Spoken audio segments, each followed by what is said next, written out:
মানুষে পূর্ণ কেবিন নিশ্চুপ আপাতত। উপস্থিত সবার চোখ মুখের এক পশলা বিভ্রান্তির মাঝে অয়ন সোজা তুষিকে কোলে নিয়ে ঢুকল। সামনে থাকা এত গুরুজন বিন্দুমাত্র প্রভাব ফেলল না স্নায়ুতে। বেডের পাশে একদম যে ছোট্ট টুলটা থাকে, তুষিকে সেখানে এনে বসালো অয়ন। অমনি রেহনুমা কপাল কুঁচকে ফেললেন। কি আশ্চর্য অয়ন, এ মেয়েকে কোলে নিয়েছ কেন? ভদ্রমহিলা এক পল বাকিদের দেখলেন। না, উনি ছাড়া ব্যাপারটা নিয়ে কারোর তেমন বিশেষ মাথা ব্যথা নেই। সাইফুল থেকে শওকত প্রত্যেকেই স্বাভাবিক। রেহনুমাও তাই কথা তুলতে গেলেন না। ভাবলেন বোধহয় পায়ে ব্যথার স্বার্থ ধরেনি বলে অয়ন নিয়ে এসেছে। আসুক, ক্ষতি কি? মানুষের উপকার করা তো খারাপ কিছু নয়। অন্যদিকে চিন্তায় ভুগছেন তনিমা। শওকত হঠাৎ তুষিকে কেন ডাকলো? অন্তত মানুষটার ভেতরে মেয়েটাকে নিয়ে যে কত তিক্ততা জমানো ওনার চেয়ে ভালো কে জানে। তুষির মতিভ্রম তখনও কাটেনি। অয়ন আচমকা এমন করে ছোঁয়ায় মুখশ্রীতে হকচকানোর ছাপ স্পষ্ট। ওকে বসিয়ে দিয়ে ছেলেটা সোজা হয়ে দাঁড়ালো। কেবিনের এ মাথা হতে ও মাথায় বইতে থাকা হাওয়ার নিশ্চুপতার মাঝে কতগুলো নিঃশ্বাসের শব্দ ছাড়া এখানে তেমন কিচ্ছু নেই। তুষির প্রশ্নবিদ্ধ চাহনি যখন অয়নের ফর্সা মুখে, তখনই মাথায় একটা কোমল হাত পড়ল। মেয়েটা ঘাড় ফেরালো চকিতে। শওকত মাথায় রাখা হাতটা চুলে বোলালেন। বড় নিবিড় ওই ছোঁয়ায় চমকে গেল তুষি। দৃষ্টিতে অবিশ্বাস নিয়ে হাঁ করে ফেলল। এক পল হাতটা দেখল, এক পল শওকতের রুগ্ন মুখ। কেমন জলের মতো নরম লোকটার দৃষ্টি। বহুদিনের জমানো রাগ ক্ষোভ সব যেন মোম হয়ে গলছে। শুধু তুষি একা। বিস্ময় তখন কেবিনের প্রত্যেকটা মানুষের মাঝে। তনিমা ঠোঁট ফাঁকা করে ফেলেছেন, তাজ্জব চোখ ফেলে দেখছেন স্বামীকে। রেহনুমা থেকে সাইফুলও একই রকম স্তম্ভিত বিহ্বল। শওকত ভেজা গলায় বললেন, তুই না থাকলে আজ হয়তো বাঁচতাম না রে মা। একটা মৃত্যুর পথে রওনা করা মানুষকে কেমন আল্লাহর দূত হয়ে এসে বাঁচিয়ে দিলি। খুব ঋণী করে ফেললি আমায়, খুব ঋণী। তুষির শব্দ ভাণ্ডার ফুরিয়ে গেল। ভুলে বসলো চোখের পাতা ফেলার কথা। রেহনুমার পর এই বাড়িতে ওর সাথে রুক্ষ ছিলেন শওকত। দেখলেই নাক কুঁচকে তাকাতো, কিংবা বিরক্ত চিত্তে মুখ ঘুরিয়ে রাখা, কখনো সামনে পড়লে কর্কশ্বরে কিছু একটা বলা। এসব তো তুষির কাছে কদিনেই ডাল ভাতের মতো হয়ে গেছে। অথচ আজকের এই মানুষটা বা এই স্বর ও মেলাতেই পারল না। মেয়েটা চোখ মুখে ফ্যাল ফ্যাল বিস্ময়ে মেখে চেয়ে রইল শুধু। শওকত ফোঁস করে শ্বাস ফেলে বললেন, এতদিন বস্তির মেয়ে বলে বলে তোকে অপমান করতাম, অথচ দেখ, জীবন বাঁচানোর বেলায় বস্তির মেয়েটাই এগিয়ে এলো। এলো তো এলো, নিজের পায়ের কথাও ভাবলো না। আচ্ছা, এত উদার মন, এত পরিষ্কার মানসিকতা কোথায় পেলি তুই? এই যুগে এসেও এসব কারো থাকে? রেহনুমা চোখ ঝাপটালেন দু একবার। ইয়াসির জানিয়েছিল শওকত অসুস্থ হয়ে পড়েছেন, তুষি ওনাকে নিয়ে হাসপাতালে এসেছে। এর বেশি কিছু ওনার জানা নেই। কিন্তু তাতেই ভাইজান এত গদগদ হয়ে কথা বলছে, মাথায় হাত বোলাচ্ছে কেন? প্রশ্নটা বেশিক্ষণ মনে চেপে রাখা গেল না। করেই ফেললেন রমণী। ভাইজান, কি হয়েছিল একটু বলবেন? না মানে আমাদের মফিজ ভাই তেমন কিছু বলেননি। উনি স্বার্থকে ফোনে বললেন আপনি হাসপাতালে। সেটা শুনেই সবাই গোরস্থান থেকে সোজা এখানে ছুটে এলাম। মেয়েটা কি করেছে বলুন তো? কি করেছে? ওর পা ভাঙা, হাঁটা চলা বন্ধ। ওই অবস্থায় ও একা আমাকে হাসপাতালে আনলো। এটুকুই কি ওর করার মধ্যে অনেক কিছু নয়? জি মানে সে তো অবশ্যই। আসলে আমি একটু ঘটনাটা জানতে চাচ্ছিলাম আর কি, এছাড়া তেমন কিছু না। শওকত একটু চুপ থেকে বললেন, বারান্দায় বসেছিলাম, হুট করে বুকে এত ব্যথা উঠল। ঘরে দেখলাম পানি নেই, ভাবলাম নিচে গিয়ে খেয়ে আসি। কিন্তু সিঁড়ি বেয়ে নামতে নামতেই ব্যথাটা খুব বাড়ল। হাতে জগ নিতেই এমন করে কেঁপে উঠল সবকিছু। শ্বাস আটকে আসায় জগটা হাত খসে মাটিতে পড়ে যায়। চোখের সামনে নেমে আসা অন্ধকারে শুধু দেখলাম একটা মেয়ে নিজের ভাঙা পাটা নিয়ে কিভাবে খোঁড়াতে খোঁড়াতে ছুটছে আমার জন্য। তারপর থামলেন শওকত, ফের তাকালেন তুষির পানে, মৃদু হেসে বললেন, আল্লাহ তোর ভালো করুক মা, খুব সুখী হ তুই। তুষি চুপ করে রইল, তার হতবাক চাহনি এখনো ভদ্রলোকের ওপর। আবার বললেন তিনি, এই কৃতজ্ঞতাটুকু থেকে আমি তোকে একটা উপহার দিতে চাই। বল মা, তোর কি চাই? যা চাইবি আজ তোকে তাই দেব। তুষি ঢোক গেল। বারবার চোখ তুলে স্বীয় মাথায় ভদ্রলোকের হাতটাকে দেখছে সে। মেয়েটা জন্মের পর বাবাকে দেখেনি। বাবারা কেমন হয়, কিভাবে কথা বলে, কি বলে ডাকে, সেই অভিজ্ঞতা ওর শূন্যের কোঠায়। সেখানে মাথায় এভাবে কেউ হাত বুলিয়েছে কখনো? তুষির বুকের ভেতরটা টলমল করে উঠল। হুট করে শূন্য মেয়েটার নিজেকে মনে হলো পূর্ণ, খুব পরিপূর্ণ। শওকত তাগিদ দিলেন, কি হলো বল, কি চাই তোর? তুষি কথা বলতে চাইছে, অথচ গলবিলে প্রখর চাপের দরুন বের হচ্ছে না ওসব। বুকের কোথাও তপ্ত লাভার মতো গোল হয়ে ঘুরছে কিছু একটা, অথচ ভেতরের এত উত্তালতা মেয়েটা বুঝতেই দিল না। স্বভাবসুলভ একই রকম বলল, কি চাইবো? আল্লাহ আপনাকে সুস্থ করেছেন, তাতেই হবে। শওকত জেদ ধরলেন। ওর হাতটা আঁকড়ে ধরে বললেন, না, কিছু একটা অন্তত তোকে নিতেই হবে। যা মনে আসে তাই চা, দেয়ার দায়িত্ব তো আমার, তাই না? রেহনুমা ফোঁস করে শ্বাস ফেলেন। ভাইজান বলে তো দিলেন যা চাইবে তাই দেবেন। এখন মেয়েটা যদি বাড়ি থেকে চলে যেতে চায়, সার্থকই তা দেবে? তখন কি হবে? কথা রাখতে গিয়ে ছেলের সঙ্গে আবার ভাইজানের একটা দ্বন্দ্ব বাঁধবে না? এরপর কিছু সময় কাটল। সবার দৃষ্টি তুষির চেহারায় বন্দী। শওকত উত্তর জানতে চাইছেন, অথচ মেয়েটা চোখের পাতা ফেলল না, মুখের চামড়াও সরল না একটু। কেমন জ্বরের ন্যায় ঠোঁট নেড়ে বলল, আপনাকে বাবা ডাকতে দেবেন? কথাটায় কি ছিল জানা নেই, তবে শান্ত পরিবেশে যেন দুম করে পড়ল কিছু একটা। হতবিহ্বলতায় প্রত্যেকে হোঁচট খেল এক চোট। মোটা ভ্রুজোড়া কুঁচকে ফেলল অয়ন। শওকত আশ্চর্য বনে স্ত্রীর পানে চাইলেন। হাসছেন তনিমা। ভদ্রলোক বিমূর্ত আওড়ালেন, আর কিছু চাই না? দুপাশে মাথা নাড়ল তুষি। মৃগনয়নের কোটর দুটো শুষ্কতার, অথচ কথা বলতে গিয়ে কণ্ঠ ভিজে গেল। না, আমার শুধু একটা বাবা চাই, যে বাবা আপনার মতো করে আমার মাথায় হাত রাখবে, আপনার মতো করে আমাকে মা বলে ডাকবে, আর কিচ্ছু চাই না। শওকতের মন জুড়িয়ে গেল। এক ফালি শীতলতায় ছেয়ে এলো দৃষ্টি। ওনার তো নিজের মেয়ে নেই বাড়িতে, মেয়ে বলতে ইউসা শুধু, তাও সে চাচার অত ধারে কাছে আসে না। হাসলেন তিনি, বললেন, আচ্ছা বেশ, ডাকবি। তুষি এই এতক্ষণে হাসল। শুকিয়ে আসা নদীতে হুট করে জোয়ার আসার মতো আনন্দের হাসি। বুক ফুলিয়ে ভীষণ সুখের শ্বাস টানল সাথে। তনিমা এগিয়ে এলেন, দাঁড়ালেন ওর পাশে। মেকি অভিমান নিয়ে বললেন, তুমি তো এতদিনে আমাকে একবারও মা বলে ডাকতে চাইলে না, অথচ আজ উনি একটু মাথায় হাত রাখতেই বাবা বানিয়ে ফেললে। তুষির কণ্ঠে বিব্রত ভাব। আপনারা তো এত উঁচু মাপের মানুষ, আমার কি ওই যোগ্যতা আছে আপনাদের সাথে সম্পর্ক পাতাবো? আজ যে কি হয়েছে বুঝতে পারছি না। বোধহয় জন্মের পর বাবার মতো কোনো পুরুষ মানুষ আমাকে এমন করে ডাকেনি, তাই। তনিমা বললেন, থাক থাক বাবা, এত ব্যাখ্যা দিতে হবে না, আমি তো মজা করছিলাম। তারপর ওর গাল ছুঁয়ে বললেন, তুমি একদম আলাদা তুষি, ভীষণ আলাদা। তাই হয়তো তোমাকে প্রথম থেকেই আমার এত ভালো লাগতো। আজ তো বাড়ির প্রত্যেকে বুঝলো তুমি কেমন।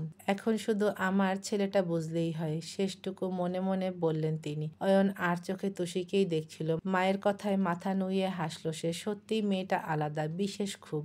এত বিশেষ হওয়া হয়তো উচিত হয়নি ওর। এই যে অয়ন একটু একটু করে মুগ্ধতায় মরবে, এসব থেকে ওকে বাঁচানোর দায় কে নেবে এখন? সে সময় কেবিনের ভেতর এসে দাঁড়ালো ইউসা। তার চোখ ইয়াসিরের দিকে। মানুষটা কেবিনে ঢুকছে না, বাইরেই দাঁড়িয়ে কথা বলছে ফোনে। ইউসা এতটা সময় বোঝার চেষ্টা করছিল ভাইয়ের মনে কি চলছে, কিন্তু না, এতক্ষণ দাঁড়িয়ে দাঁড়িয়ে পা ব্যথা হলেও ও কিচ্ছু বুঝতে পারেনি। ওর সাথে একটা কথাও বলেনি ইয়াসির। উফ, ভাইয়া এত শক্ত কেন? চোখের সামনে থেকে ওনার বুকে অয়ন ভাই তুলে নিয়ে এলেন, তাও একটু টুটা নেই। ইউসা ফোঁস করে শ্বাস ফেলে অয়নের দিকে চাইল। ছেলেটার দাড়ি ভর্তি চিবুকের একপাশ দেখে গাল ভরে হাসল সে। অয়ন ভাই কত উপকারী, কত ভালো মানুষ, কারো কষ্ট দেখতেই পারেন না। আর মনটা ঠিক কাগজের মতো ধবধবে সাদা। এই যে তুষিকে ও আর বড় মা ছাড়া বাকি সবাই ধুরছাই করে, মেজ ভাইয়া অবধি পছন্দ করেন না। সেখানে অয়ন ভাইয়ের একটু অহংকারও নেই। তুষির পায়ে ব্যথা বলে কি সুন্দর গিয়ে কোলে তুলে ফেললেন। না রে ইউষা, তুই একদম খাঁটি স্বর্ণ বেছে নিয়েছিস। এখন শুধু এই স্বর্ণ তোর শরীর ছাপিয়ে মনেরও অলংকার হলে হয়। এতক্ষণে মুখ খুললেন সাইফুল, বললেন, ভাইজান তুমি বিশ্রাম নাও বুঝলে, আমি একটু ডাক্তারের সাথে কথা বলে আসি। কবে কি ছাড়বে শুনতে হবে তো। ভদ্রলোক যেতে নিলেই থামালো ইউসা, বলল, লাগবে না আব্বু, মেজো ভাইয়া কথা বলে এসেছে, আজকের রাতটা চাচুকে হাসপাতালেই থাকতে হবে। সাইফুল মাথা নাড়ালেন। অবাক হলেন শওকত। স্বার্থ এসেছেও? অয়ন বলল, হ্যাঁ, বাইরে দাঁড়িয়ে আছে, ভেতরে আসবে না তাই না? এত সময়ের হাস্যজ্জ্বল অননগুলোই কালো মেঘ নামলো। কেউ কোনো উত্তর দিতে পারল না। প্রসঙ্গ কাটাতে তনিমা বললেন, অয়ন, তুই একটা ডাক্তারের ব্যবস্থা করত, এই হাসপাতালে ভালো অর্থোপেডিক কে আছে দেখ। তুষির পা দেখছিস ফুলে তো একদম জাতা অবস্থা। অয়ন ঘাড় নাড়ল। একবার তুষিকে দেখে বেরিয়ে এলো বাইরে। কয়েক কদম এগিয়ে পেছনে শব্দ পেল পায়ের, ত্রস্ত ফিরল সে। অমনি থমকে দাঁড়ালো ইউসা। একটা চোর চোর ভাব করে গুটিয়ে ফেললো শরীর। অয়ন কপাল কুঁচকে বলল, তুই কোথায় যাচ্ছিস? মেয়েটার মিনসে জবাব, মানে তোমার সাথে। কেন? ইউসার কণ্ঠ আরো ছোট হয়ে এলো। আমতা আমতা করে বলল, যদি হারিয়ে যাও। আসলে এত বড় হাসপাতাল তো, তাই আর কি। অয়ন তবদা খায়, তাজ্জব হয়। পরপর হাসে, মাথা নেড়ে বলে, এখানে আমি কতবার এসেছি তুই জানিস? আসতে হবে না, যা। ফের ঘুরে হাঁটা ধরল সে। কিন্তু ইউসা গেল না। একই রকম এগোলো তার পেছনে। অয়ন আবার দাঁড়ালো, ফিরে চেয়ে বলল, কি হলো? তোকে না যেতে বললাম? ইউসা কিচ্ছু বলল না। তার কাছে দেয়ার মতো উত্তর নেই। ঠোঁট উল্টে মাথা নোয়াতেই দীর্ঘশ্বাস ফেলল অয়ন। বিফল কণ্ঠে বলল, আচ্ছা আয়। মেয়েটা খুশি হয়ে যায়, ফুরফুরে হাওয়ার ন্যায় হাসে। দুরন্ত কদমে এসে দাঁড়ায় পাশাপাশি। ঠোঁট জোড়ায় সূর্যের মতো উজ্জ্বল হাসিটা দেখে মুচকি হাসল অয়ন। কথা না বাড়িয়ে সামনে এগোলো। একই সাথে পা মেলালো ইউসা। কেবিন পেরিয়ে করিডোরে আসতেই একটা বড় জটলা পড়ল সামনে। কোনো এক মৃত রোগীর লাশ নিয়ে বিদায় নিচ্ছে পরিবার। অত অত মানুষ দেখেই সহসা ইউসা হাতটা চেপে ধরল অয়ন। মেয়েটা চমকে যায়, মুখ তোলে বিমূঢ় চোখে। অয়নের দৃষ্টি ব্যস্ত। চারপাশ দেখতে দেখতে বলল, এত ভিড়, হাত ছাড়িস না, সাথে সাথে থাক। ইউসা হু হা করল না, শুধু বুঝলো হিমালয় থেকে তুলতুলে শীতের মতো কিছু একটা ছুটে এসে হামলা করেছে বুকে। হাতটা দেখলো সে একবার, দুবার, বারবার। অয়ন ওর চেয়ে ফর্সা। ইউসার উজ্জ্বল ফর্সা কবজিতে সেই গৌর রং বড্ড করকরে লাগছে। মেয়েটা লাজুক হাসে। অদূরে বিড়ালের মতো হাঁটে আস্তে ধীরে। মনে মনে ভাবে, আপনার হাত আমি ছাড়বো অয়ন ভাই? এ জন্মে তা সম্ভব কখনো? যদি কোনোদিন এমন হয় যে আপনি আমাকে ছাড়তে চাইছেন, তাও এই ইউসা আপনাকে ছাড়বে না। শওকত মোটামুটি সুস্থ, উঠে বসতে পারলেও বুকে এই মুহূর্তে প্রেসার দেওয়া নিষেধ। পরিবারের সবাইকে চিকিৎসক কড়া করে বলে দিয়েছেন, কিছুতেই ওনাকে উত্তেজিত করা যাবে না। আজকের রাতটা হাসপাতালেই থাকার কথা ওনার। সেজন্য বাকিদের বাড়ি পাঠিয়ে তনিমা থেকে গেলেন সাথে। এদিকে তুষিকে একজন ভালো ডাক্তার দেখানো হয়েছে। মেয়েটার পায়ের অবস্থা দুরূহ।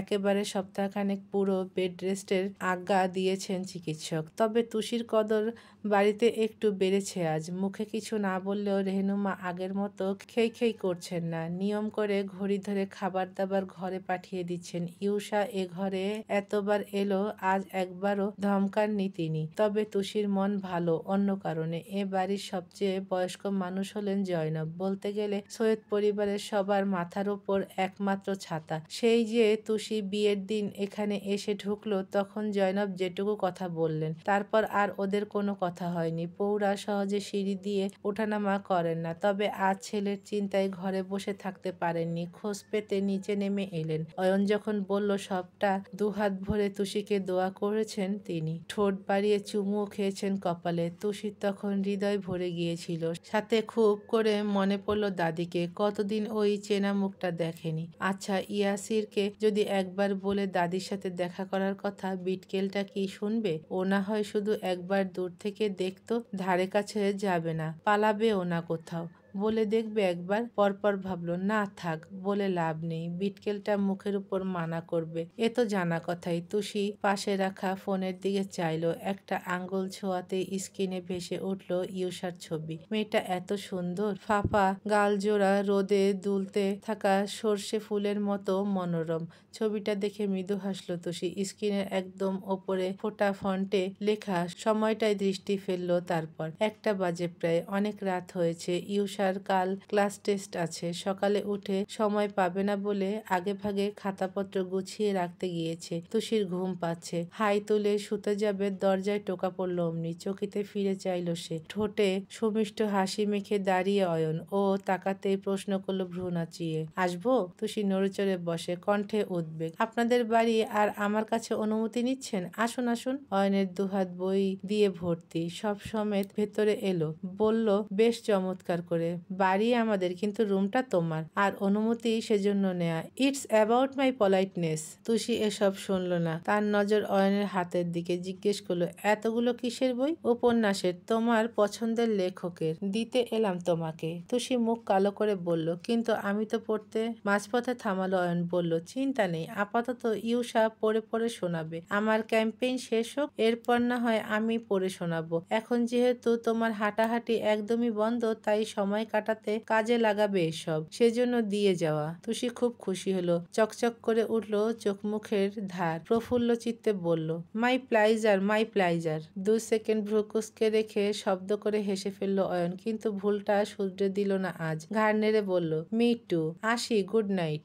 তুষি মাথা ঝাঁকায়, তার চেহারায় জ্বলজ্বল করছে আনন্দ। বইগুলো টেবিলে রাখলো অয়ন। ওকে বের হতে দেখে শুয়ে পড়ল তুষি। তার চোখে ছটফট করছে ঘুম, অথচ কপা গিয়েই থামলো অয়ন। ঘাড় কাত করে পিছু ফিরে মেয়েটাকে দেখলো এক পল, জোরালো এক নিঃশ্বাস বুকে দমিয়ে ঘর ছাড়লো আস্তে। তারপর কিছু সময় কাটলো। ইউষা এখনো আসেনি, ঘরের আলোটাও জ্বলছে। তুষির সদ্য জেকে বসা ভারী ঘুম ছোটাতে দরজায় টোকা পড়ল ফের। 1-2বার করে বেশ কবার কড়া নাড়ল কেউ একজন। নিদ্রিত মেয়েটা বিরক্ত হলো, মসৃণ ভ্রুজোড়া বেঁকে এলো একটু, থেমে থেমে বলল, বই নিয়ে পরে আসুন না অয়ন ভাই, ঘুমাই এখন। চৌকাঠে দাঁড়ানো ইয়াসিরের সজাগ চোখ দপ করে উঠল। খুব দ্রুত ছুটে আসা বাতাস যখন কোনো জ্বলন্ত নিভু মোমের পাশ কাটিয়ে যায়, ঠিক তেমন দেখালো মণিজোড়া। অয়ন ভাই, শব্দ দুটো ও পরিষ্কার শুনতে পেয়েছে, কিন্তু এই মেয়ে ঘুমের মধ্যেও এর নাম বলছে। আশ্চর্য। সূক্ষ্ম চাহনির পরিধিটা পরপরই স্বাভাবিক করলো ইয়াসির। বলছে ওর কি? মুহূর্তেই বরাবরের ন্যায় চিবুক কঠিন করলো সে। পুরো গলায় খাকারি দিতে ঘুম উবে গেল তুষির। চট করে চোখ মেলে চাইল, চাহনি জোড়া তীরের মতো সোজা গিয়ে বিঁধল লম্বা সেই দীর্ঘ মানব পানে। ইয়াসির। অমনি তড়াক করে উঠতে চাইল তুষি, গোড়ালিতে টান পড়ল, ব্যথা পেল, কুঁচকে ফেললো নাক মুখ, অথচ একটুখানি শব্দ জিভ খসে বাইরে এলো না। ইয়াসির বুঝেছে ঠিকই, তবে উদ্বেগ দেখায়নি এবার। ফোঁস করে শ্বাস ফেলল শুধু। এগিয়ে এলো ধীর পায়ে, মেঝের বুকে ফেলে আসা তার এক একটি কদমের পুরোটা সময় একযোগে চেয়ে রইল তুষি। ইয়াসিরের পরনের ট্রাউজার, 800টা টি-শার্ট হতে বেরিয়ে আছে বাহু, অথচ তুষির মানসপটে ভেসে উঠল ভিন্ন কোনো কিছু। চোখের সামনে সফেদ পাঞ্জাবি টুপি পরা এক সুতনু মানুষ, নিটোল অষ্টপুটে ধারালো স্বচ্ছ হাসি মেখে এগিয়ে আসছে সে। 1 পা 2 পা করতে করতে এসে থেমেছে তুষির সামনে, বেহালার ন্যায় মধুসূরে ডাকছে, এই চোর। তুষি ছলকে উঠল, ছিটকে এলো বাস্তবতায়, হকচকিয়ে তাকালো ভালো করে। কোথায় পাঞ্জাবি, কোথায় হাসি? ইয়াসির কটমট করে চেয়ে তার দিকে অমন তিতিবিরক্ত বলল, কানে খাটো, কতবার ডাকতে হয়? তুষি উত্তর দেয় না, চুপচাপ মাথা নুইয়ে নেয়। ধ্যাত, দিয়েছে ওর কল্পনার দফা করে। অনীহায় আওড়ালো, আমি চোর নই, তুমি যে কি সেটা আমার চেয়ে ভালো কে জানে? তুষি তর্কে গেল না, গাল ফোলালো শিশুর ন্যায়। ইয়াসির একটা কাগজ মতো কিছু রাখলো ওর সামনে, ফ্যানের বাতাসে উড়ে যেতে ধরলে ত্রস্ত পাতাটা চেপে ধরল তুষি। প্রশ্ন করলো মাথা তুলে, এটা কি? ফর্ম। কিসের ফার্ম? ইয়াসির চোখ বুজে রাগ ঝাড়ল, বীতস্পৃহ আওড়ালো, ফার্ম নয়, form, school admission form. Tushi বোকার মতো চেয়ে রইল তাও। ও বলল, ইউষাকে তো সেদিন বলেছিলে পড়াশোনা করার খুব ইচ্ছে, তাই এখানকার একটা স্কুলে তোমার ভর্তির ব্যবস্থা করেছি। মেয়েটা বিমূঢ় হলো, থমকে গেল, হতবুদ্ধি বনে রইল কিছু সময়। সেদিন ইউসাকে বলা কথাটা উনি শুনতে পেয়েছিলেন, শুনে আবার ওর পড়ার ব্যবস্থাও করেছে। এই হতবাক চাহনিতে ইয়াসির বিব্রত হয়, থমথম করে বলে, এমন হাঁ করে থাকার কি আছে? নড়ে উঠল তুষি, চোখ নামালো চটপট। সে বলল, ফর্মে তোমার সই লাগবে, বাকি সব আমি ফিল আপ করে দিয়েছি। ও, তোমার বার্থডে কবে? তুষির চট করে মনে পড়ল না, ভাবলো একটু, বলল তারপর এ মাসের 28 তারিখ। অমনি চোখ ছোট করে ফেললো ইয়াসির, ঠোঁট কামড়ে ভাবলো কিছু একটা, কিন্তু বলল না ওসব। হুকুম ছুড়ল গভীর স্বরে, সই করো। সাথে একটা কলম বাড়িয়ে দিল সামনে। তুষি হাতে নিলেও চুপ করে থাকে। আঙ্গুল নড়ছে না দেখে জিজ্ঞেস করলো ইয়াসির, কোনো সমস্যা? মিনমিন করে জবাব দিল ও, না মানে আসলে আমি পড়তে চাই না। ইয়াসির ভ্রু গোটালো, তাজ্জব বলল, চাও না? চাও না মানে? এই যে সেদিন বললে পড়ার খুব ইচ্ছা, সেসব শুনেই তো আমি ব্যবস্থা করতে গিয়েছিলাম, আর এখন দুম করে বলে দিলে পড়তে চাও না? তুমি জানো এসব প্রতিষ্ঠানে বার্থ সার্টিফিকেট ছাড়া কাউকে ভর্তি করানো ঠিক কতটা ঝামেলার? এই প্রথমবার নিজের পাওয়ারের অপব্যবহার করে সেটা করতে হয়েছে আমাকে, তাও শুধু তোমার জন্য। তাহলে পড়বে না কেন? পড়তে ভালো লাগে না? কেন শুধু চুরি করতে ভালো লাগে সারাদিন? ওর পকেট কেটে বেড়াবে, অন্যের কষ্ট করে রোজগার করার টাকা নিয়ে পালাবে, এসবে খুব আনন্দ হয় তাই না? কখনো ভেবেছো যে টাকাটা তুমি চুরি করে নিতে, সেটা দিয়ে একটা মানুষের পুরো সংসার চলতে পারে, কিংবা টাকাটা ওই মানুষের সারা মাসের বেতন হতে পারে? আদৌ ভাবো এসব? তুষি আর্তচোখে চেয়ে রইল কিছু পল, পরপর চিবুক নামিয়ে আনলো বুকে, নিভুস্বরে বলল, আমি কি ওই জন্যই বলেছি নাকি? আমি তো অন্য কারণে বললাম। তারপর একটু দম নিল সে, থেমে থেমে বলল, পড়ার ইচ্ছে তো আমার আছেই, তখনও ছিল, এখনো আছে, কিন্তু সবকিছুর তো একটা সময় আছে তাই না? এখন আমি কত বড় হয়ে গেছি, মি ভেরি বিগ সাইজ। এখন কি ওসব স্কুলে আমাকে মানায়? ওই ছোট ছোট ছেলে মেয়ের সাথে গিয়ে এক বেঞ্চে বসলে মানুষ হাসবে না? ইস, আমাকে সার্কাসের জোকার লাগবে পুরো। কথায় দাড়ি দিতেই কোষে ধমক ছুঁল ইয়াসির। চুপ! হকচকিয়ে মাথা তুলল তুষি, ভোরকে বলল, ধমকাচ্ছেন কেন? কি করেছি?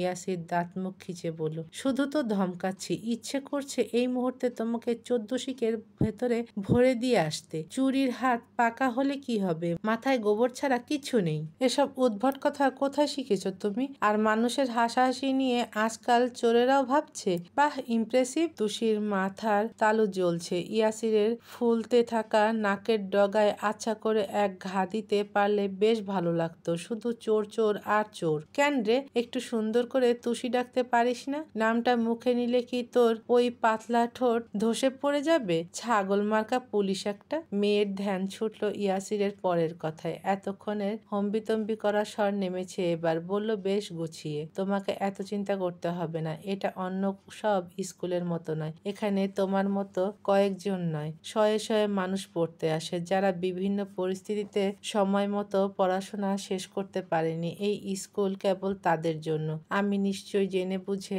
এমন কিছু করব না যাতে তুমি বিড়ম্বনায় পড়ো। শেষ কথাটা তুষির হৃদয় ছুঁয়ে গেল।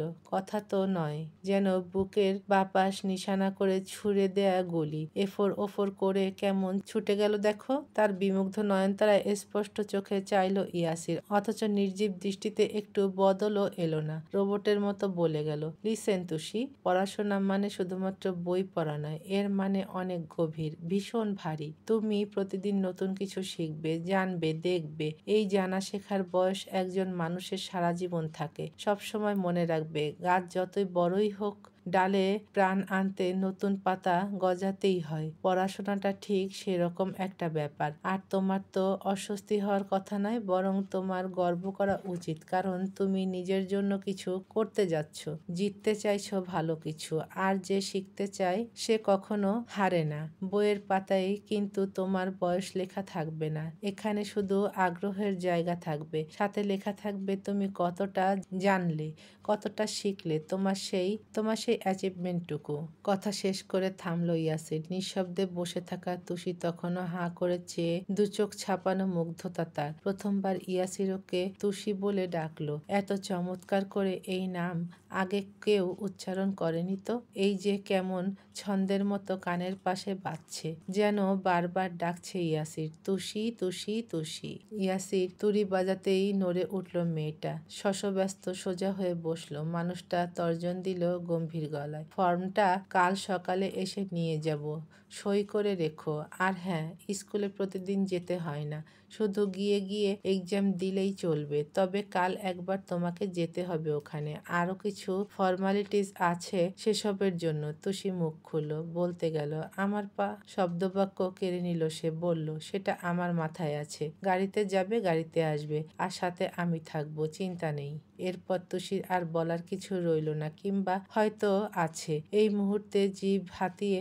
শব্দ খুঁজে পাচ্ছে না। কিছু বিস্ময়ের তাণ্ডবে এখনো মেয়েটা ধাতস্থ হতে পারেনি। একদিনেই ওর সাথে এত ভালো ভালো ঘটনা ঘটছে কেন? ইয়াসির চলে যেতে এক পা বাড়ালো, থামলো হঠাৎ, ফিরে ডাকলো, শোনো। তুষি মুখ তুলে চাইল। জি। ইয়াসির কিছু বলতে চাইল, চোখ মুখে স্পষ্ট সেই ছাপ, অথচ সেকেন্ড কয়েক থমকে থেকে বলল, কিছু না। তুষি কপাল কুঁচকালো। ও আশায় ছিল কিছু অন্তত বলবে বিটকেলটা। এই যে শওকতের ব্যাপার নিয়ে বাড়িসুদ্ধ সবাই ওকে এত ভালোবাসলো, দোয়া করলো, শুধু ওই একজনের মুখ থেকে তুষি এখনো টু শব্দ শোনেনি। মেয়েটার হতাশা হ্রাসের দায় ইয়াসিরের নেই। সামনে ফিরে বুক ফুলিয়ে দম ফেলল সে, বিড়বিড় করল মনে মনে, থ্যাংক ইউ।